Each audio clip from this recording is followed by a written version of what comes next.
when it comes to investing, if you're still looking in the clinical stage biopharmaceuticals, then you should probably consider Inovio because they have some very interesting things going on. Now, of course, before you make any investment, you should always do your homework. So that's exactly what we're gonna do.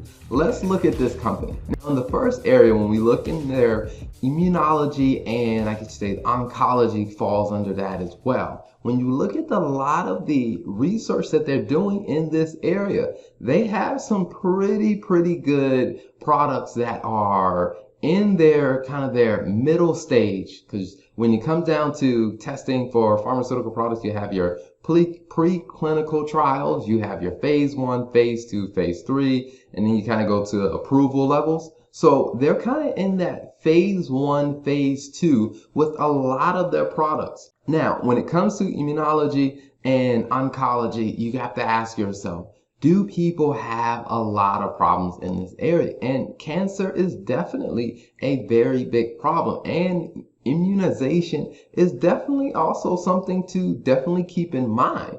And then another area that makes them unique is when it comes down to their delivery system. Because a lot of the pharmaceutical products are either delivered via a pill or they're delivered via an injection, but they have actually a very interesting technology that actually targets getting the vaccine into the cells. Now, when you know about, you say, vaccines and the whole vaccine process, what you realize is if you can get the vaccine down to the cellular level, you can increase the potency and you can increase the efficacy or the effectiveness of the treatment. And they have a proprietary technology around that. Now, based on the research that I've seen, and I could be wrong on this, but it looks like the technology is specifically suited for the type of biopharma products that they come up with.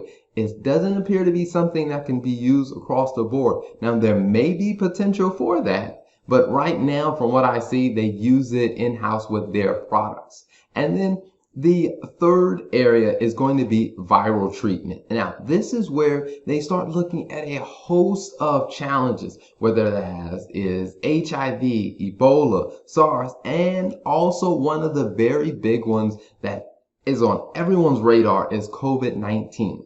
Now, in that area, they are targeting a lot of issues and a lot of problems that not only are present in the US, but they're present around the world. So when it comes down to the area of their products, I would definitely say that Inovio, it gets an A because they are tackling some very big problems with some very key products, and they seem to show very promising progress on where they are in the stage of getting a product approved.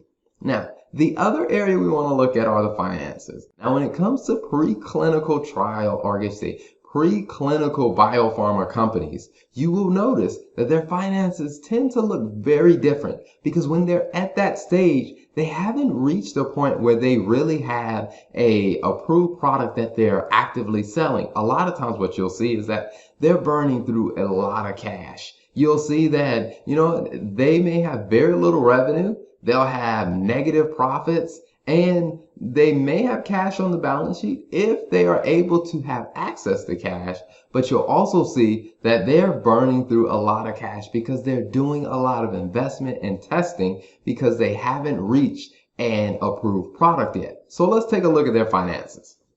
Now, when you look at their finances, just as I warned you, one of the things that stands out is the revenue is very low. And a lot of times that is the case for the clinical stage biopharma companies. And then based on just the way they do their accounting, there's nothing really sitting in gross margin. But when you look at their operating profit, they're investing a ton of money into the work that they are doing. And then when you look down, I'll skip down to the operating cash flow. You can see, again, they're investing a ton of cash into what they are doing.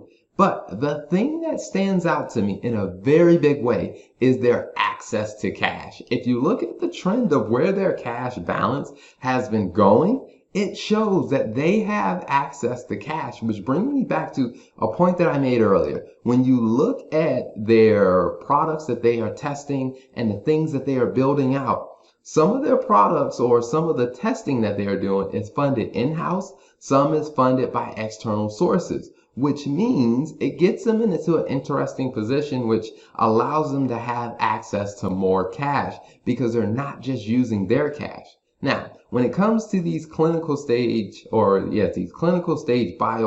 companies, a lot of times they are selling equity because potential investors or outside investors are looking at them saying, you have a product that could potentially get approved and go very late stage. And if you have a product that can get approved, this stock could dramatically increase. So when you look at, are they able to get access to the cash that they need to be able to actually fund their business and keep things going, that is a good sign. So for them, because their profitability and because I guess you say it is a bit of a bet when it comes down to a biopharma company, I would say their rating is a C in that area. Well, I would say a C plus because they have very good access to cash. Now, when we go to another area that we look at, which is an area that is very important for you as an investor, is how do you make money? So let's look at that. At the time of filming this video, the stock price is about $16.98 a share. Now, very similar to many clinical stage biopharma companies, you'll see if you look at a 6-month trail that their stock price has been going up and down, and that's because there's been a lot of push towards getting to a COVID-19 vaccine. Now, they are also a company that is working on a COVID-19 vaccine, and the race is whatever company gets there first or whatever company can create therapeutics for COVID-19 will see a significant jump in their stock price. I would definitely say that, you know what, they have strong potential to grow. But again, because it is a bit of a gamble, or I guess a bit of a bet, will they actually get their products approved? I would say that this company, when it comes down to the stock growth, I would give them a B plus in that area.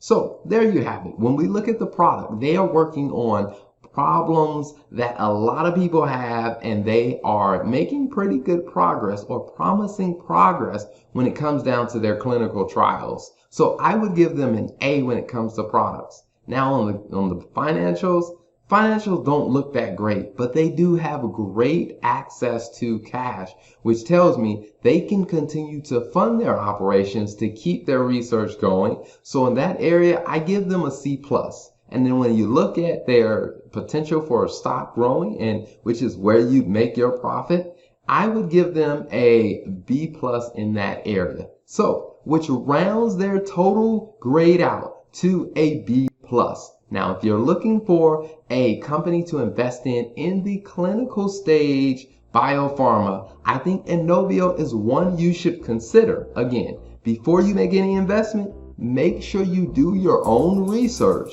But if you're going to approach the research, here's a helpful start that can get you down the right path as you start doing research.